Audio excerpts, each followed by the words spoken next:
ताला अलैहि वसल्लम को बहुत कुछ अता किया और अता करने के बाद भी फरमाया वल्लसौफ युअतीका रब्बुका फतरदा, अन करीब हम आपको इतना अता करेंगे कि आप राजी हो जाएंगे। और हर दिन रसूल आजम सल्लल्लाहु अलैहि वसल्लम का मकाम और मर्तबा बढ़ता ही जाता है और जिक्र उनका बढ़ता ही जाता है। कुरान कहता है वलल आखिरतु खैरुल लक मिनल ऊला। तो आप देखें इतना सब कुछ होने के बावजूद भी अल्लाह ने अपने महबूब सल्लल्लाहु अलैहि वसल्लम को क्या मांगने के हवाले से फरमाया कि अल्लाह से क्या मांगा जाए। अफसोस की बात तो यह है कि हमने रसूल आजम सल्लल्लाहु अलैहि वसल्लम के तरीक को छोड़ दिया और हम हमारी जिंदगी को अपनी तबीयत के मुताबिक, अपने मन के मुताबिक, अपनी मर्जी के मुताबिक गुजारना शुरू कर चुके। कुरान मुकद्दस में रब ने फरमाया वकुल रब्बिगफिर वरहम व अंत खैरुर राहिमीन। मेरे महबूब सल्लल्लाहु अलैहि वसल्लम आप अर्ज कीजिए ए अल्लाह बख्श दे, रहम फरमा, और तू बेहतरीन रहम फरमाने वाला है। आप अंदाजा लगाएं अल्लाह से मगफिरत की भीख मांगना, अल्लाह अज़्ज़ व जल्ल से मगफिरत तलब करना, ये रसूल गिरामी वक़ार सल्लल्लाहु अलैहि वसल्लम की सुन्नत मुबारका है। आकाए करीम सल्लल्लाहु अलैहि वसल्लम सय्यदुल मासूमीन हैं, इसीलिए तो रब ने उनकी इताअत को अपनी इताअत फरमाया। लेकिन उम्मत की तालीम के लिए कि अल्लाह की बारगाह में मांगना हो तो ये मांगो कि अल्लाह हमें बख्श दे। मेरे प्यारे आका सल्लल्लाहु अलैहि वसल्लम के प्यारे दीवानों, रसूल गिरामी वक़ार सल्लल्लाहु अलैहि वसल्लम का दामन गुनाहों से महफूज है, वो सय्यदुल मासूमीन हैं। बल्कि उनसे वाबस्ता सहाबाए किराम अलैहिमुर रिदवान को हम मासूम तो नहीं कह सकते, लेकिन अल्लाह अज़्ज़ व जल्ल ने बहुत सारे सहाबाए किराम अलैहिमुर रिदवान को, अल्लाह अज़्ज़ व जल्ल ने औलियाए किराम अलैहिमुर रिदवान को गुनाहों से महफूज रखा है। आप अंदाजा लगाएं, इसीलिए परवरदिगार के प्यारे हबीब सल्लल्लाहु अलैहि वसल्लम ने सहाबा की पैरवी के हवाले से फरमाया असहाबी कन नुजूम बिअय्यिहिम इक्तदैतुम इहतदैतुम। मेरे सहाबा की पैरवी करो, मेरे सहाबा तारे की तरह हैं, उनमें से जिसकी भी पैरवी करोगे हिदायत पा जाओगे।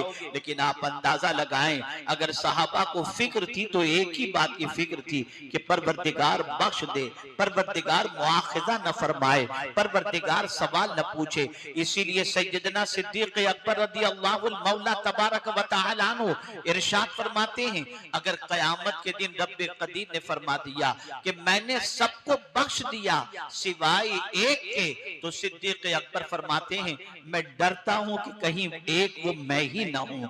आप अंदाजा लगाएं ये वो सिद्दीक अकबर हैं जिनको रसूल आजम ने जन्नत की बशारत अता फरमाई। वो यारे गार भी थे और वो यारे मजार भी हैं, लेकिन उसके बावजूद अल्लाह का डर इतना था। आज का मुसलमान परेशानियों की बात कर रहा है, शिकवा शिकायत कर रहा है, गमों के पहाड़ की दास्तान बयान कर रहा है, लेकिन आप अगर अंदाजा लगाएं तो आज का मुसलमान गुनाह करके जन्नत की उम्मीद और गुनाह करके राहत की उम्मीद लगाए बैठा है। लेकिन अल्लाह के वो बरगुज़ीदा बंदे जिनको जन्नत की बशारत दी गई थी और जिनके शबो रोज ऐसे गुजरते, जिनके खैरात का आलम ये था कि खुद मुख्तारे कायनात सल्लल्लाहु अलैहि वसल्लम फरमाते हैं मेरे सहाबा का एक मुश्त जौ खैरात करना, गैरे सहाबा का कोहे ओहद के बराबर सोना खैरात करना, ये दोनों इक्वल नहीं हो सकता।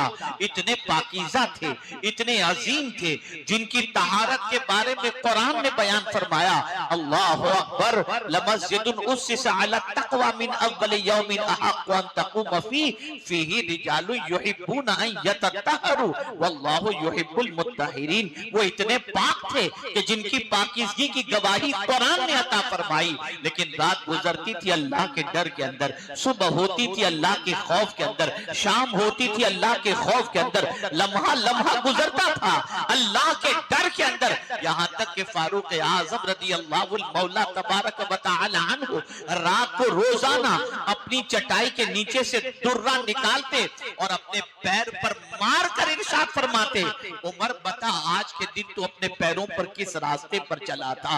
आप अंदाजा लगाएं, ऐ रसूल आज़म सल्लल्लाहु अलैहि वसल्लम के दीवानों, आप सोचो, नेकी करने के बाद वो अल्लाह से डरते थे, तक़वा तहारत इख्तियार करके अल्लाह से डरते थे, क़ारिए कुरान होकर अल्लाह से डरते थे, सहाबी रसूल होकर अल्लाह से डरते थे।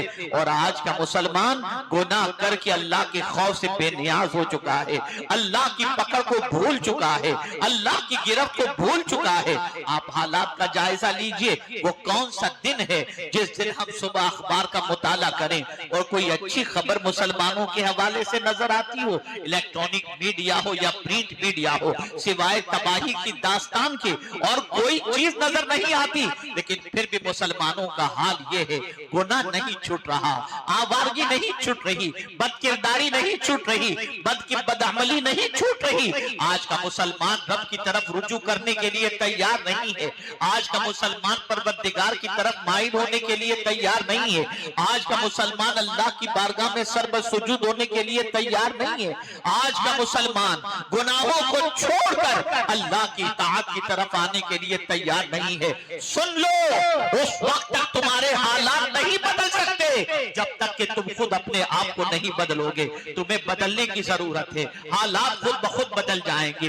अल्लाह अकबर, तारीख गवाह है, बहुत सारे इम्तिहान से मुसलमान गुजरे हैं, लेकिन जब मुसलमानों ने इस्तिकामत का मुजाहिरा किया, तूफानों ने उनको वरगलाने की कोशिश की, आवारगी ने उन्हें दावत दी, लेकिन उनके कदम नहीं फिसले, तो मौला ने हालात ऐसे बदल दिए कि जिनको अपने घर में सर छुपाने की जगह नहीं मिल रही थी, उनकी पोजीशन ये हुई कि उनके कदमों में मौला ने हुकूमत अता फरमा दी। ऐ रसूल आज़म के दीवानों, अपने गुनाहों पर नजर रखो, अपनी बदकिरदारी पर नजर रखो, अपनी आवारगी पर नजर रखो और अपने मौला से डरो, अपने परवरदिगार से डरो, खालिक़े अर्ज़ व समा से डरो। उसकी पकड़ बड़ी सख्त है, इन्न बतश रब्बिका लशदीद, बेशक उसकी पकड़ बहुत सख्त तरीन है। आइए थोड़ी सी गलत फहमी का इजाला करता हुआ चलूं। हमारी कौम का मिजाज ये है, मैं गुनाह कर रहा हूँ, मेरे पास किस चीज की कमी है, आईफोन भी मेरे पास है, मेरे पास बिल्डिंग भी है, मेरे पास सरमाया भी है, मेरे पास आसाइश के सारे सामान भी मौजूद हैं, मेरे पास ताहियात की कोई चीज की कमी नहीं है। इंसान ये समझता है अगर मैं सही न होता तो मेरे पास इतनी दौलत कहां से आती। वो अपनी दौलत में से चंद रकम खर्च करने के बाद ये तसव्वुर करता है कि मेरे सारे गुनाहों का कफारा ये चंद रुपए खैरात करना हो जाएगा। नहीं नहीं, और अगर कोई ये तसव्वुर करता हो कि मुझे रोजी मिल रही है और मेरे सदकात और खैरात को अल्लाह कबूल कर रहा है, अब बाकी रुपयों के जरिए मैं अय्याशियां करूं या बदकिरदारियां करूं, मुझे कोई फर्क नहीं पड़ता।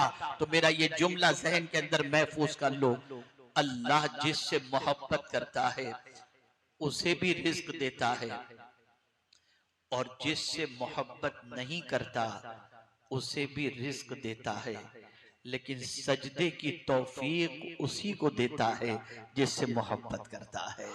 याद रखें, आप अगर दौलत के मिलने पर खुश हो रहे हो और सज्जों से महरूम होकर अपने आप को कसूरवार नहीं ठहरा रहे, तो यह आपकी गलत फहमी होगी। आइए मैं इसको मजीद थोड़ा सा समझाता हुआ चलूं। वो रज़्ज़ाक़ है, उसने जिम्मा लिया है, वमा मिन दाब्बतिन फिल अर्दि इल्ला अलल्लाहि रिज़्क़ुहा यअलमु मुस्तक़र्रहा व मुस्तौदअहा। अल्लाहु अकबर, कोई कहीं भी हो, चूंटी बिल में है तो वहां रिज़्क पहुंच रहा है, अगर कोई कीड़ा मकोड़ा कहीं है तो उसे रिस्क पहुंच रहा है, समंदर की तह के अंदर मछलियां हैं उन्हें रिस्क पहुंच रहा है, जो जहां है मौला वहां उसे रिस्क पहुंचा रहा है।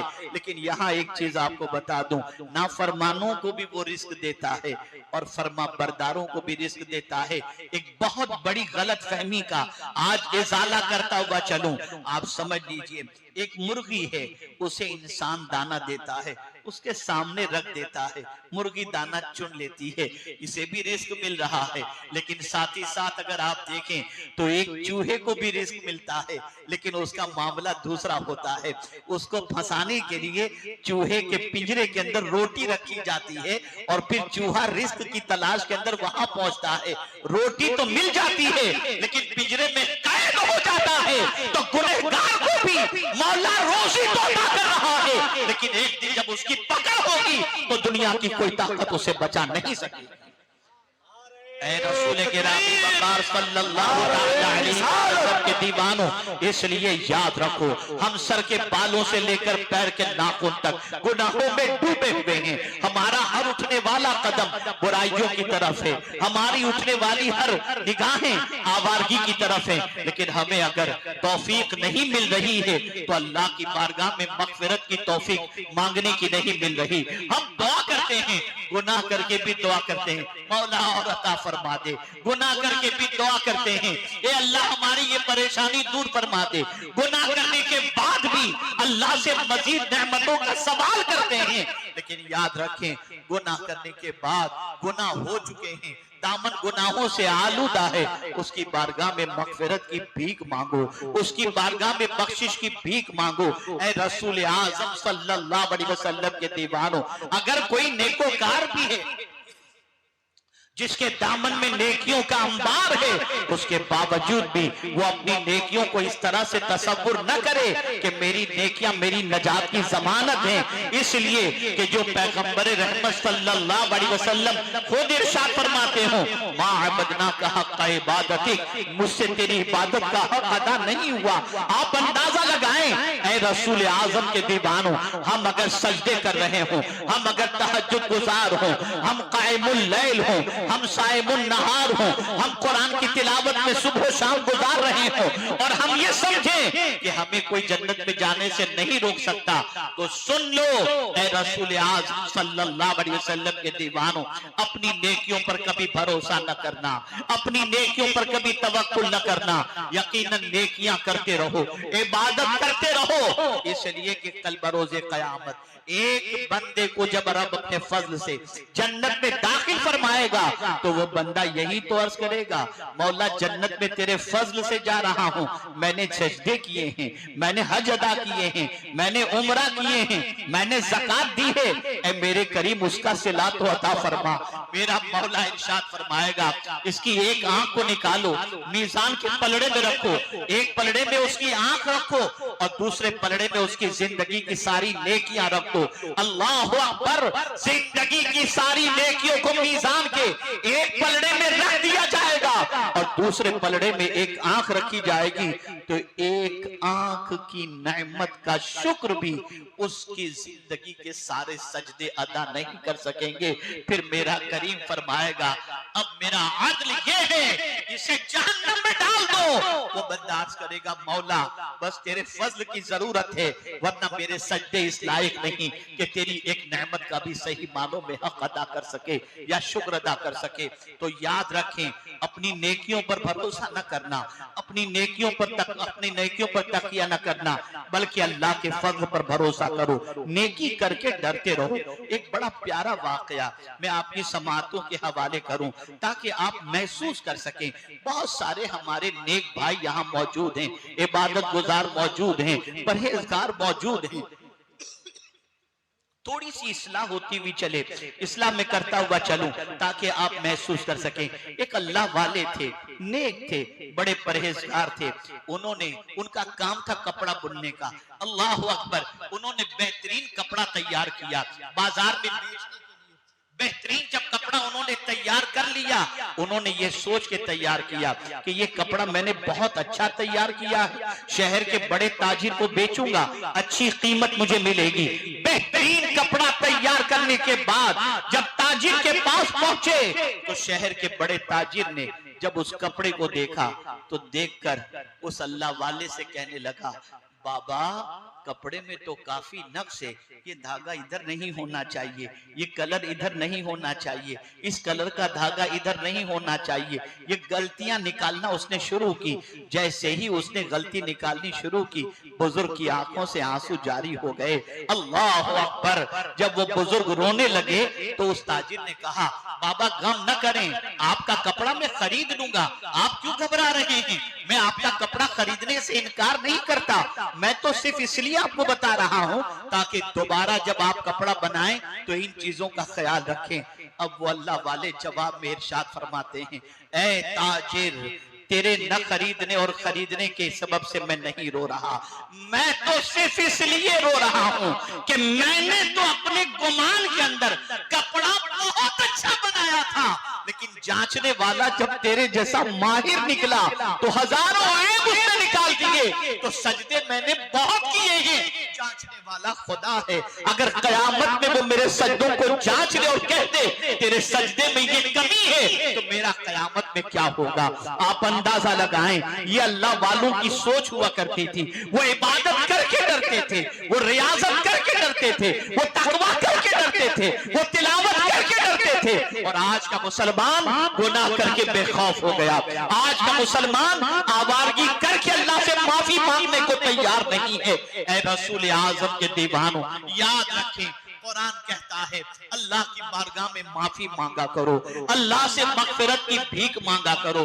आप सोचते हैं परेशानियां दरवाजों पर दस्तक दे रही हैं, आप सोचते हैं मुसीबतों के बादल सर पर मंडला रहे हैं, आप सोचते हैं कि वो कोई परेशानी ऐसी नहीं जो मुस्तकबिल में दिखाई न देती हो, बल्कि महसूस करते हैं पता नहीं आगे क्या होगा। लेकिन खुदा की कसम, जब कुरान का मुताला करोगे तो पता चलेगा कि हर प्रॉब्लम का सॉल्यूशन अल्लाह ने अपनी किताब में अता फरमाया है। और उसने वाज़ेह तौर पर फरमा दिया कि तुम्हारी कोई परेशानी ऐसी नहीं, कोई मुसीबत ऐसी नहीं जिसका हल अल्लाह ने अपनी किताब में न रखा हो। हर परेशानी का हल उसने अपनी किताब के अंदर रखा है। आइए उसी को मैं समझाता हुआ चलूं। मेरे प्यारे आका सल्लल्लाहु अलैहि वसल्लम के प्यारे दीवानों, हजरत इमाम हसन मुश्तबा रदियल्लाहु ताला अन्हु और हजरत अमीर मुआविया रदियल्लाहु ताला अन्हु दोनों तशरीफ फरमा थे। एक शख्स हाजिर हुआ और हाजिर होकर हजरत इमाम हसन मुश्तबा रदियल्लाहु ताला अन्हु से अर्ज करता है, हुजूर जमाना हो गया शादी को, लेकिन मेरे घर कोई औलाद नहीं है, आप कुछ फरमाएं, कोई अमल बताएं ताकि मैं करूं, ताकि अल्लाह मुझे औलाद की नेमत से माला माल फरमाए। इमाम हसन मुश्तबा रदियल्लाहु ताला अन्हु ने फरमाया, इस्तिगफार कर, अल्लाह तुझे बेटे अता फरमाएगा, एक नहीं 10 बेटे अता फरमाएगा। अल्लाहु अकबर। इमाम हसन मुश्तबा ने जब ये फरमा दिया, वो शख्स उठा जाने लगा तो हजरत अमीर मुआविया रदियल्लाहु ताला अन्हु ने बुलाया, इरशाद फरमाया, क्या नुस्खा मिला तुझे इमाम हसन की बारगाह से? उसने बताया बेटे की तमन्ना थी, औलाद की तमन्ना थी। हजरत इमाम हसन मुश्तबा ने फरमाया, इस्तिगफार कर, तुझे अल्लाह 10 बेटे अता फरमाएगा। अल्लाहु अकबर। हजरत अमीर मुआविया ने फरमाया, जाओ जाकर के इमाम हसन मुश्तबा से पूछो इस पर कोई दलील भी है। अल्लाहु अकबर। वो पहुंचा इमाम हसन मुश्तबा की बारगाह में, हजरत कोई दलील हो तो पेश करें ताकि मुझे मजीद कल्बी इत्मीनान नसीब हो जाए। इमाम हसन मुश्तबा ने कुरान की आयत तिलावत फरमाया, अल्लाह ने अपनी किताब में फरमाया है, वकुल तुस्तगफिरू रब्बकुम इन्नहु कान गफ्फारा युरसिलिस समा अलैकुम मिदरारा व युमदिदकुम बिअमवालिन व बनीन। ये मेरे करीम ने फरमाया कि मैंने अल्लाह से मगफिरत चाही और परवरदिगार बहुत माफ फरमाने वाला है, और माफ ही नहीं फरमाता बल्कि अल्लाह ताला माल और औलाद के जरिए इस्तिगफार करने वाले की मदद। इस्तिगफार, आपको कोई परेशानी है, इस्तिगफार की कसरत करो, अल्लाह से मगफिरत चाहो, अल्लाह से बख्शिश की भीख मांगो, अल्लाह से मगफिरत तलब करो। इस्तिगफार ऐसा अमल है जिसकी बुनियाद पर कोई परेशानी ऐसी नहीं है जिसे मौला टाल न देता हो, जिसे दूर न फरमा देता हो, जिसकी वजह से मुसीबतें खत्म न होती हो। हर परेशानी का सॉल्यूशन, हर मुसीबत का सॉल्यूशन इस्तिगफार है। अल्लाहु अकबर। आपको लोग मुबारकबाद देते हैं, आपका ये काम बहुत मुबारक। हमारे शाहनवाज भाई को शायद कल कोई मुबारकबाद दे और कहे माशाअल्लाह कितना अच्छा आपने जलसा किया, मुबारक हो आपको, इनके घर वालों को, इनके भाइयों को सब मुबारकबाद पेश करेंगे।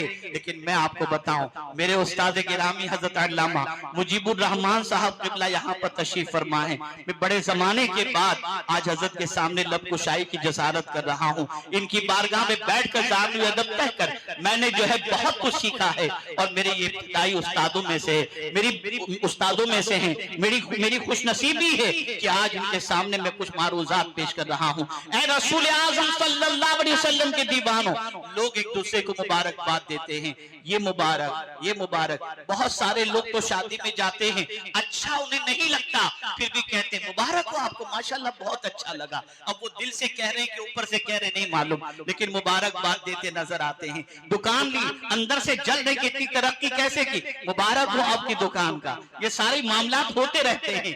एक होता है इंसान का मुबारकबाद पेश करना और एक होता है पैगंबर आजम का मुबारकबाद पेश करना।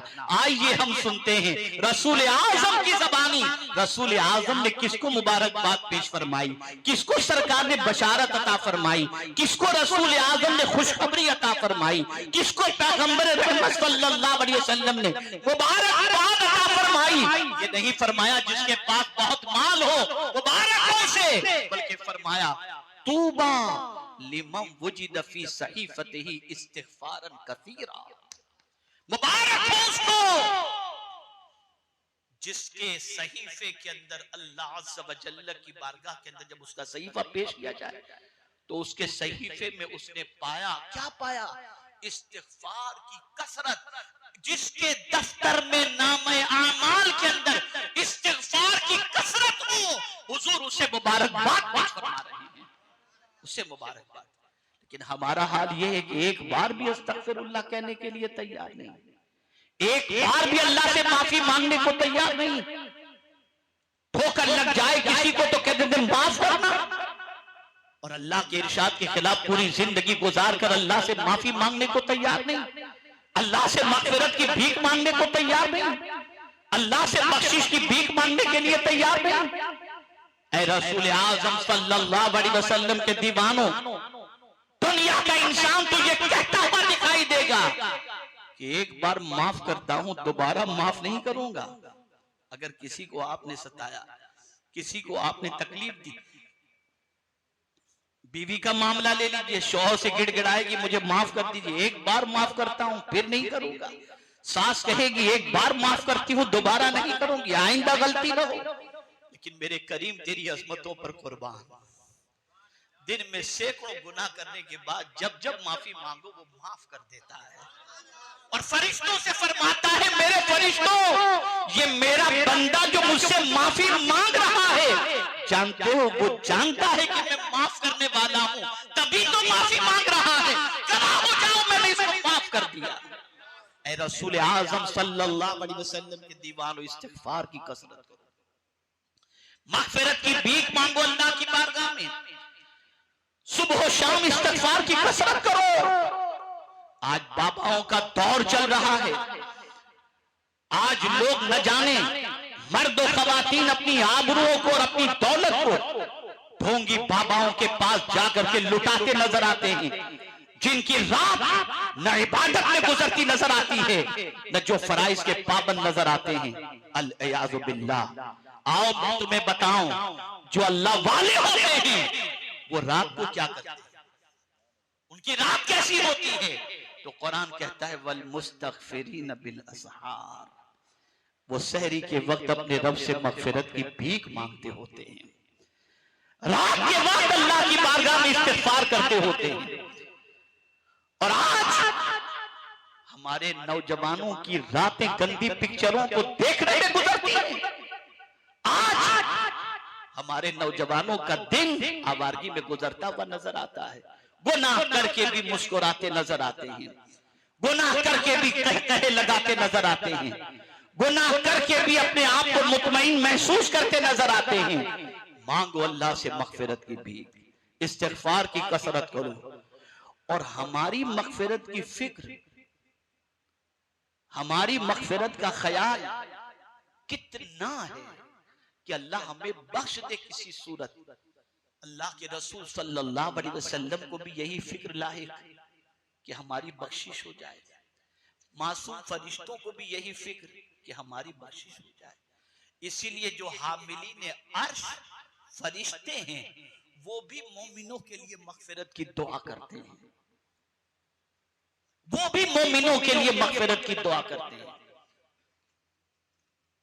खुद रसूल आज़म सल्लल्लाहु अलैहि वसल्लम से रब्बे कदीर जल्ल जलालहू ने मोमिनीन के लिए मग़फ़िरत की दुआ का हुक्म अता फरमाया। मगफिरत की दुआ के बारे में फरमाया, अल्लाह से मगफिरत मांगो, अल्लाह से बख्शिश मांगो।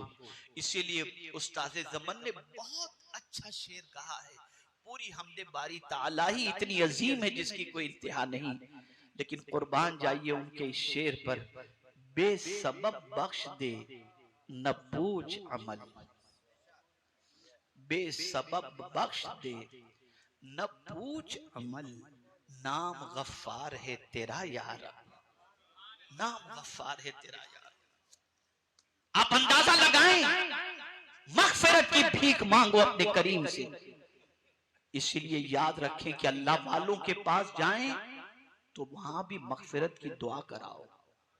रसूल आजम की बारगाह में सल्लल्लाहु अलैहि वसल्लम जाने का हुक्म मिला, वहां जाकर भी सरकार से मगफिरत की दुआ का सवाल करो।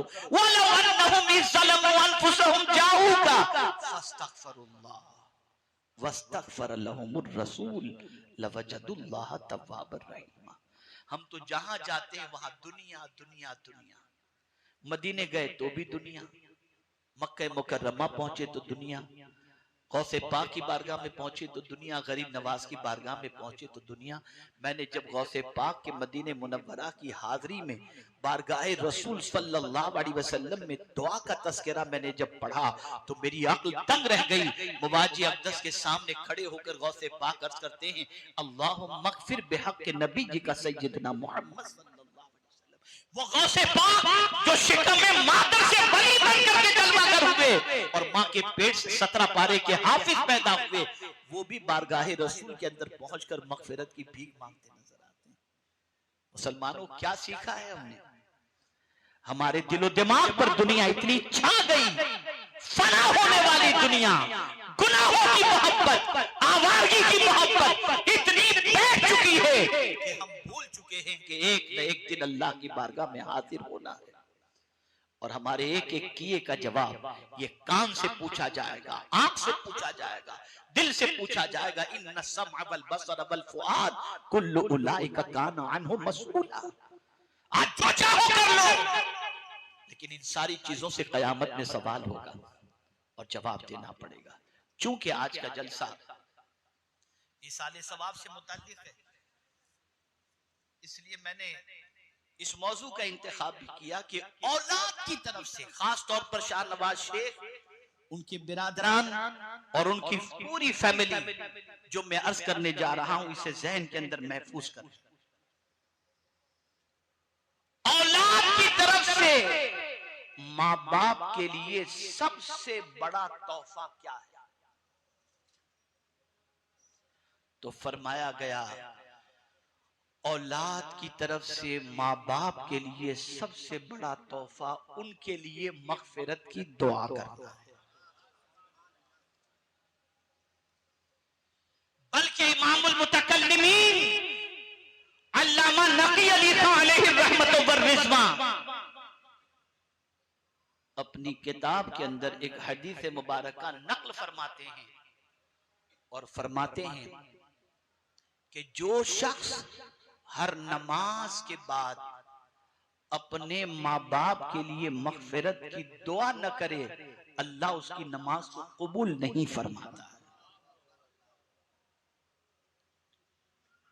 खुद हज़रत इब्राहीम अलैहिस्सलातु वस्सलाम कुरान मुक़द्दस में उनकी दुआ मौजूद है, रब्बना ग़फ़िर ली वलिवालिदैया वलिल मुमिनीना यौम यक़ूमुल हिसाब, ये दुआ मौजूद है। और तरतीब बता दी, पहले अपने लिए बख्शिश की दुआ करो, फिर माँ बाप के लिए बख्शिश की दुआ करो, फिर मोमिनीन के लिए बख्शिश की दुआ करो। और सुन लो, आला हजरत अजीमुल बरकत इमाम इश्क व मोहब्बत ने अल अम्न वल उला के अंदर एक हदीस मुबारका नक्ल फरमाई है कि जो शख्स 27 मर्तबा रोजाना मोमिनीन के लिए और मोमिनात के लिए मगफिरत की दुआ करे, अल्लाह उसको मुस्तजाबुद दावत बना देता है। सारी दुआ को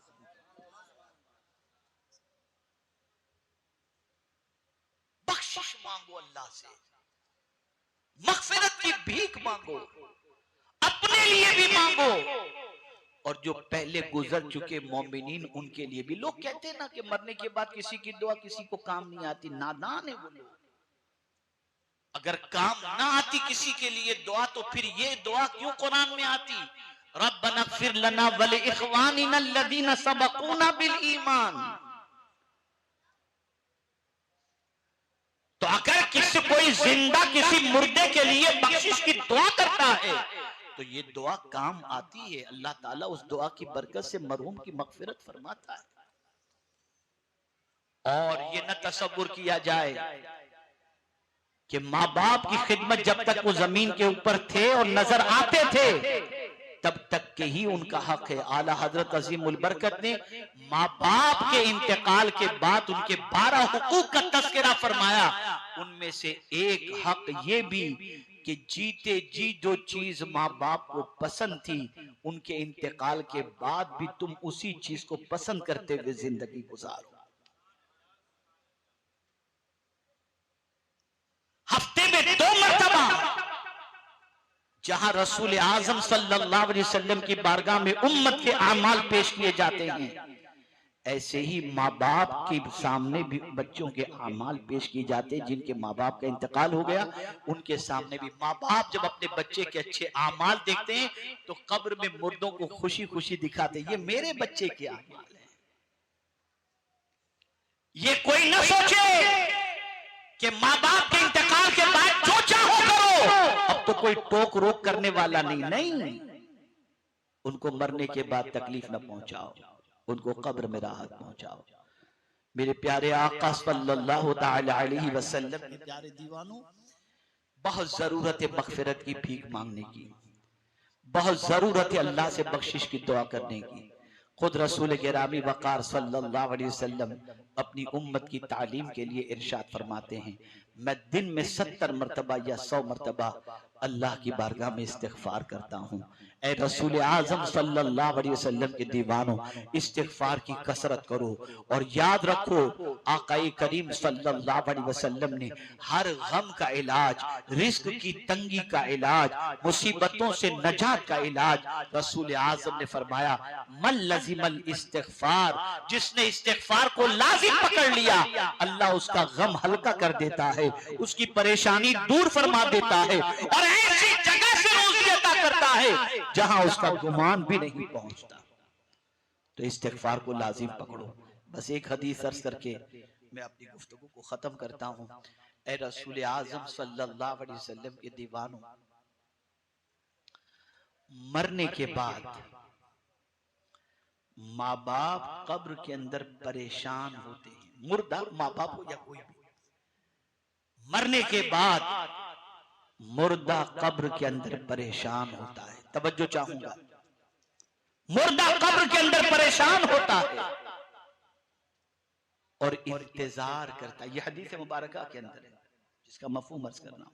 इंतजार करता है, किस चीज का इंतजार करता है?